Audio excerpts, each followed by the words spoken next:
মা, অনেকদিন ধরে পুলি পিঠে খেতে ইচ্ছা করছে, আজকে একটু বানিয়ে খাওয়াবে? চল আজকে একটা অন্যরকম ভাবে পুলি পিঠা বানিয়ে খাওয়াবো।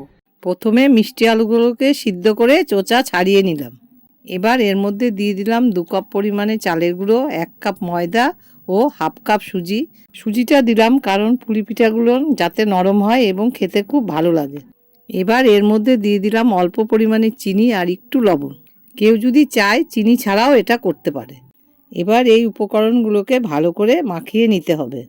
এর মধ্যে কোনো রকম জল ব্যবহার করা যাবে না। দেখো আমার ডোটা মাখানো হয়ে গেছে। এটা শক্ত হবে না, নরমও হবে না, এভাবে মাখিয়ে নিতে হবে। তোমরা তো দেখতেই পাচ্ছ। এবার এর মধ্যে অল্প পরিমাণ ঘি দিয়ে মেখে 10-15 মিনিট ঢেকে রেখে দেব। এবার এগুলোকে পুলি পিঠার আকারে বানিয়ে নেব। মা দাও, আমি তোমার হাতে হাতে একটু পুলি পিঠেগুলো বানিয়ে দিই। আচ্ছা দে। দেখ, পুলি পিঠার মধ্যে দেওয়ার জন্য আমি আগের থেকে নারকেলের খেসা তৈরি করে রেখেছিলাম।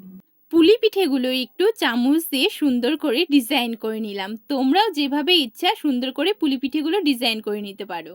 কড়াইয়ে তেল গরম করে হালকা আঁচে পুলি পিঠেগুলোকে আস্তে আস্তে লাল লাল করে ভেজে নিলাম। দেখতেই পাচ্ছ ভাজা হয়ে গেছে। এবার পুলি পিঠেগুলোকে তুলে নিলাম। নে মামন, গরম গরম খেয়ে দেখ কেমন হয়েছে। হ্যাঁ মা, খেতে খুব ভালো হয়েছে। তোমরাও এভাবে একবার বানিয়ে বাড়িতে খেয়ে দেখতে পারো।